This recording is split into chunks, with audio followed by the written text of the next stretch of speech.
Goeiemôre, dit is Sondag die 9de Maart. Baie welkom by Erediens van NG Gemeente Skotberg. Vanoggend gaan ons lees uit Lukas 4 vanaf vers 1 tot 13 en ons tema is Jesus se vaderskapstoets. Mag jy saam met ons God se nabyheid en sy teenwoordigheid beleef. Ons begin vanoggend uit Psalm 91 vers 15 en 16. Julle sal my aanroep en ek sal julle antwoord. Ek sal by julle wees in nood. Ek sal julle red en aan julle eer gee. Met 'n lang lewe sal ek julle versadig. Ek sal julle my verlossing laat ervaar. So 'n wonderlike voorreg om jou te groet ook in die naam van God ons Vader. Of jou te kan sê genade en vrede vir jou. Ons gaan vanoggend saamgesels oor Lukas 4 van vers 1 tot 13, waar Jesus in die woestyn versoek word. In ons lewe is oorgange altyd en oorgangstye altyd moeilik. As jy trek na 'n nuwe omgewing toe, 'n nuwe dorp, 'n nuwe stad, as jy met 'n nuwe werk sou begin, by 'n nuwe huis intrek, alles is nogal moeilik, 'n nuwe skool, nuwe universiteite, nuwe gemeente. Dit maak vir ons nogal 'n groot klomp spanning in ons lewens. Laat ons goed van onsself ontdek en besef wat ons nie voorheen geweet het nie. Hoeveel ons by mekaar gemaak het as ons moet trek, hoeveel vriende ons agterlaat dalk, hoe ons self reageer in die gesig van nuwe goed en nuwe uitdagings. Dat ons goed besef van ons omgewing, wat vir ons prioriteite is. So is ook lydenstyd, 'n tyd wat ons weer opnuut laat dink oor wat is vir ons prioriteit by God in ons lewe. Waar lydenstyd so in die middel van die kerklike jaar is, wat is vir ons belangrik? As storie wat vertel word van sendelinge, Glenn Erisset wat in China gewerk het, en op 'n stadium sy spanning met die regering so erg dat hulle gedeporteer word. En dan kom die soldaat by hulle en sê hulle mag net 100 kg saamneem. En hulle is self opgewonde en wonder wat gaan hulle vat, gaan hulle boeke vat, gaan hulle fotoalbums vat, gaan hulle eetstel vat, dalk 'n rekenaar. En uiteindelik het hulle man en vrou gestoei en goed gekry en goed, hulle was uitgesorteer watter 100 kg vat hulle. En wanneer die soldaat by hulle kom, sê hulle, is julle gereed? Hulle sê ja. En hulle sê, hulle vat hierdie goed saam, en die soldaat vra, en wat van die kinders? En dan sê Glenn Erisset, skielik maak niks goed meer saak nie. Boeke, rekenaars, teestelle, niks nie. Die belangrike is jou kinders. En dit is wat hier vir Jesus gevra word, wat vir ons gevra word, wie is nommer 1, wat is nommer 1 in jou lewe? Jesus word in die woestyn versoek en dan sê ons dis sy vaderskaptoets, maar dis nou nie sy DNA om te kyk soos hierdie TV-programme wat sê jy is die pa of jy is nie die pa nie. Nee, die vraag is, na wie luister Jesus? Soos wie tree Jesus op? Dis 'n vraag wat ons ook vir onsself moet vra. Ons moet regtig kyk wie is ons pa, soos wie tree ons op, soos wie lyk ons? Voordat ons gaan saam lees, gaan ons saam bid. Kom ons sluit die oë. Here, dankie dat ons aan U kan behoort, dat ons U kinders kan wees en dat ons U woord kan lees. Maak dit vir ons oop deur die Gees wat in ons harte werk, dat ons vanoggend U stem hoor. Ja, Here, getrou U sal volg. Spreek, Here, U kinders luister. Amen. Lukas 4 vers 1. Vol van die Heilige Gees het Jesus van die Jordaan teruggekeer, deur die Gees in die woestyn gelei, waar hy 40 dae lank deur die duiwel versoek is. In hierdie hele tyd het hy niks geëet nie, en aan die einde van die tyd was hy baie honger. Die duiwel sê toe vir hom, as U die seun van God is, sê vir hierdie klip dit moet brood word. Maar Jesus antwoord hom, daar staan geskrywe, van brood alleen sal 'n mens nie leef nie. Hierop het die duiwel hom na 'n hoë plek geneem, en 'n oogwink vir hom al die koninkryke van die wêreld gewys, en die duiwel sê vir hom, ek sal vir U al die mag gee, en hulle pragt, want dit is aan my gegee. Ek gee dit aan wie ek wil. As jy my aanbid, sal dit alles u sin wees. Maar Jesus antwoord hom, daar staan geskryf, die Here jou God moet jy aanbid, en hom alleen moet jy dien. En die duiwel het hom na Jerusalem geneem en op die hoogste punt van die tempelgebouwe laat staan.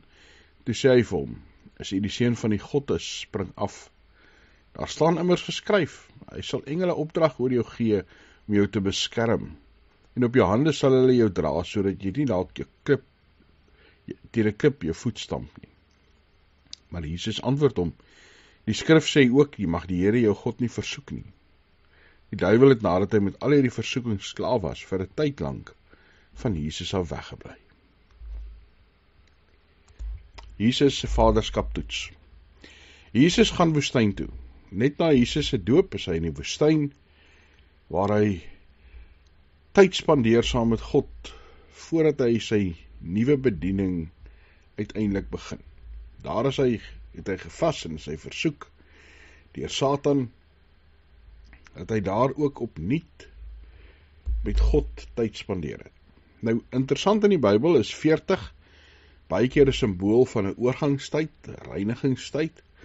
Ons dink maar net aan Moses, 40 jaar by Farao, 40 jaar by sy oom, 40 jaar wat hy vir die Israeliete lei deur die woestyn.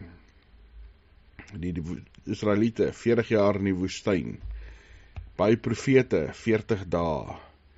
Altyd rondom 40. 'n tyd van oorgang, 'n tyd van vernuwing, 'n tyd van stil word. En dan gaan Jesus woestyn toe, 'n plek waar dit moeilik is, waar dit swaar is, waar dit droog is, waar dit stil is, maar ook 'n tyd waar mens behoorlik kan dink oor wat is belangrik. Wat is vir jou dit wat kosbaar is? En hier word Jesus dan nou ook versoek, voordat hy begin. Satan probeer sy bes om Jesus te keer voordat hy begin werk. En dan is die 3 versoekings wat Jesus deurgaan, iets wat ons eintlik maar baie van kennis moet neem. Iets wat deel is van die wêreld, deel is van ons eie lewe. Satan dink ons baie keer is die een wat ons verkeerde goed laat probeer doen. Maar Satan laat ons baie keer ook regtig goed doen om die verkeerde redes. Soos die verhaal vertel van 'n arme man wat maar gesukkel het, 'n eenvoudige bestaan geleef het, en dan kom hy by die huis aan, en dan sy vrou hierdie pragtige rok aan, en hy vra vir haar, waar kry jy die rok? En sy sê, ek het dit vandag gekoop. En hy sê, nou wat het dit gekos? En sy noem die bedrag, en hy sê, wat? Ons kan dit nie bekostig nie, ons het die tipe geld nie. En sy vrou sê, ek weet, maar die duiwel het gemaak dat ek dit doen. En hy sê vir haar, maar ons lees mos in die Bybel, as dit gebeur, sê jy vir die duiwel, wyk Satan, staan agter my. Sy sê, ek het. En toe antwoord die duiwel hier van agteraf, maar die rok lyk baie mooi in jou. Die duiwel wil nie hê dat ons noodwendig verkeerde goed doen nie, maar dat ons goed doen om die verkeerde redes. Dat ons goed doen, nie terwille van God nie, maar terwille van onsself as mense.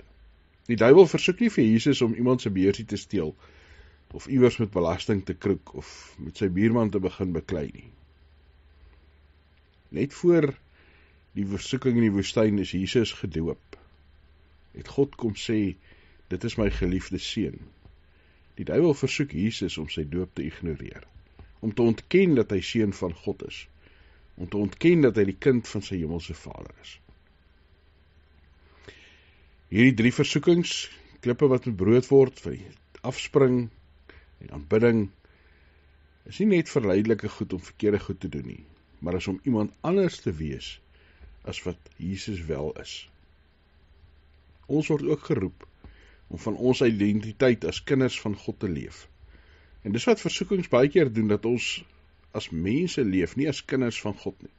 Uit ons eie krag en ons eie mens wees, nie uit God en dit wat hy vir ons gee nie. Nie leef soos 'n kind van God, 'n volgeling van Jesus nie. Die duiwel se eerste versoeking waar Jesus klippe in brood moet maak, begin baie subtiel. Hy sê, as u die seun van God is.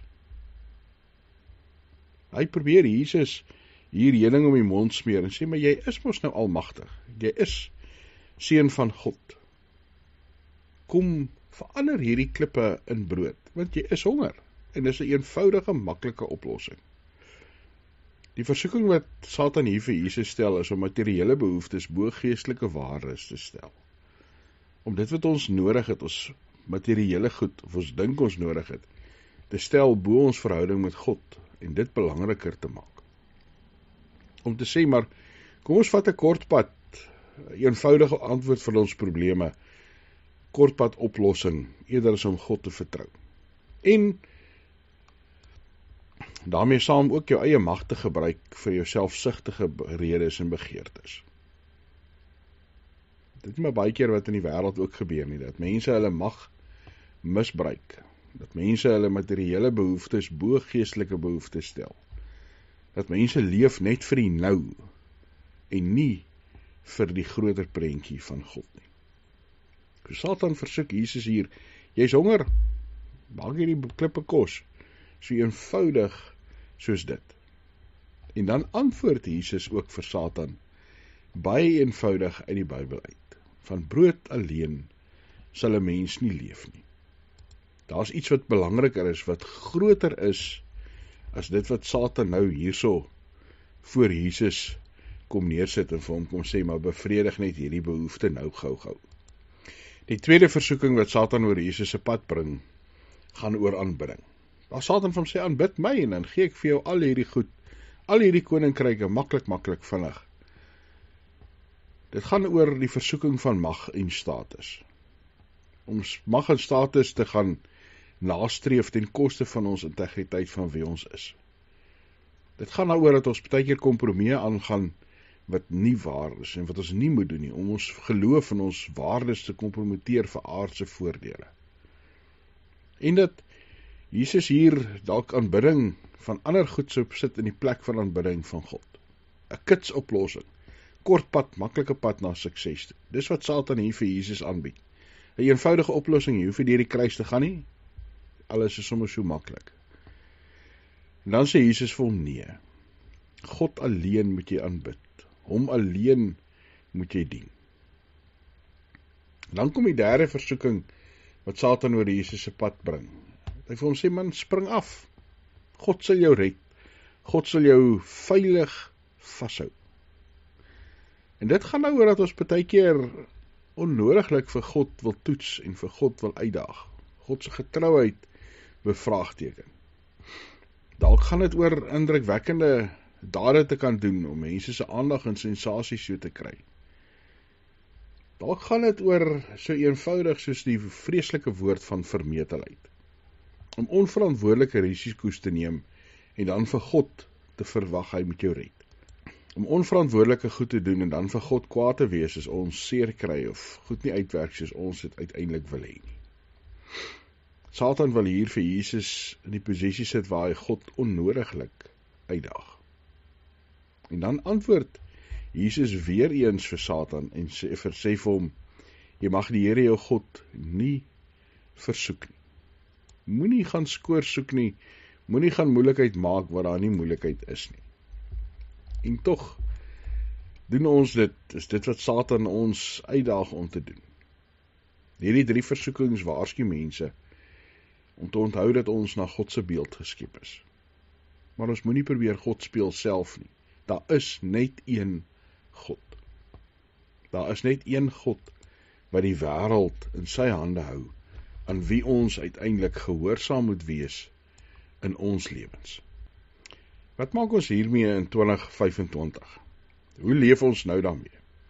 Ons sal waarskynlik nie in die woestyn gaan sit en so deur Satan versoek word dat hy nie goed oor ons pad kom nie.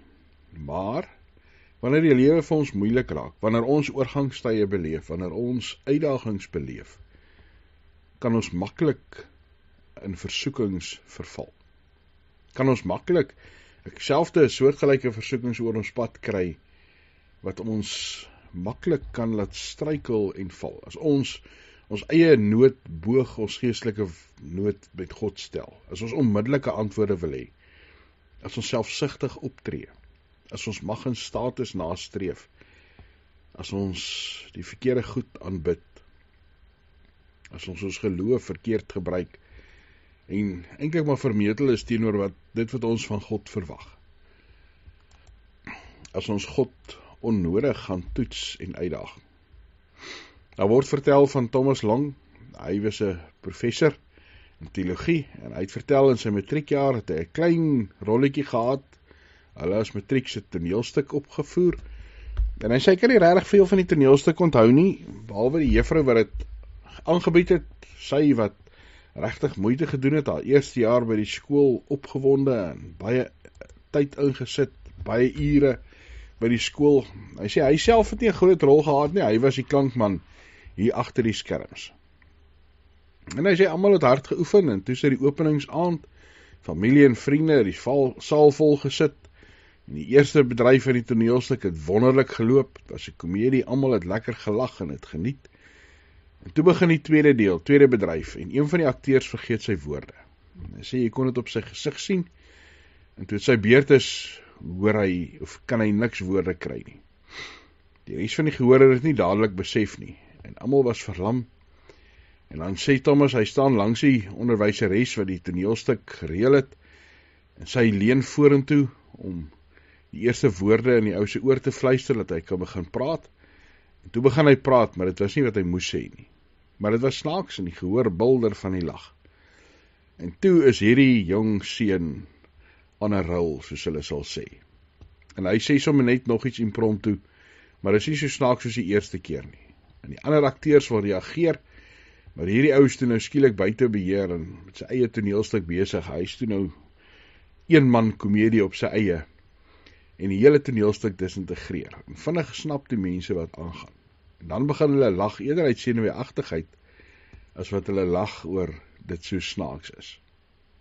En dan sê Thomas Long, hy kan nie regtig onthou hoe alles geëindig het nie, wat hy wel kan onthou, is hierdie jong juffrou se reaksie. Na al die tyd en energie wat sy ingesit het, en vir die matrieks, so net aanjaag, het sy alles gestaan en bekyk, en huil. En dan sê Thomas Long, as ons oor Jesus dink, Jesus was cast into the lead role, into the drama of God's redemption. The devil tempted him to change the script, to improvise on the character, to deny who he was to be called to be. But Jesus knew who he was. He trusted his Father and never changed the script. Even now, the tempter whispers in your ear, change the script, make up your own lines. Everything is at stake. The one who has poured his life into preparing us is watching. Hierdie 3 versoekings kom nog oor ons pad. Maar onthou wie jy is. Jy is God se geliefde kind. Dis hoekom Jesus aarde toe gekom het, hoekom hy aan die kruis gesterf het, omdat jy vir God besonders en kosbaar is. Oorgange is moeilik, die lewe is vol uitdagings. Onthou, daar is 'n God wat saam met jou stap, wat jou vashou en jou beskerm. Here, mag ons in ons lewe U verheerlik. Mag ons gehoorsaam wees aan U, soos wat Jesus was. Mag ons Here Satan en sy versoekings weerstaan, wat baie keer met edele en mooi en rein gedagtes na ons toe kom. Voorstelle wat goed klink, ja, selfs met versies uit die Bybel uit. Help ons Here om te onderskei tussen reg en verkeerd, tussen U wil en ons wil. Dat ons U sal volg en U sal dien. Dankie dat ons as gemeente saam met U voor U kan staan en bid, dat U vir ons genadig sal wees. Here, dat U vir ons sal voorsien wat ons nodig het, materieel, geestelik. Here, waar daar siekte is, bid ons vir genesing. Maar ons erken ook en ons weet ons lewenspad is in U hande. Mag ons bewus wees van U teenwoordigheid. Here, waar mense moedeloos word, gee vir hulle nuwe hoop en nuwe krag. Waar mense bang is, gee vir hulle vrede en wete dat U vir hulle ook veilig hou. Ons bid saam vir 'n deurmekaar wêreld, Here, vir ons eie land wat maar gebuk gaan onder chaos, polities, ekonomies. Here, waar veiligheid en misdaad 'n probleem is. Dankie dat ons tot U kan bid en weet U hoor, U verhoor. Ja, Here, U is teenwoordig. In Jesus Christus se naam. Amen. Ons sluit vanoggend af uit Psalm 91 vers 9 tot 12. Here, U is my skuilplek. Onheil sal jou nie oorval nie. 'n Plaag sal nie by jou tent kom nie. Want die Here sal sy engele opdragte gee om jou te beskerm op al jou paaie. Op jou hande sal hulle jou dra, dat jy jou voet nie teen 'n klip stamp nie. Amen.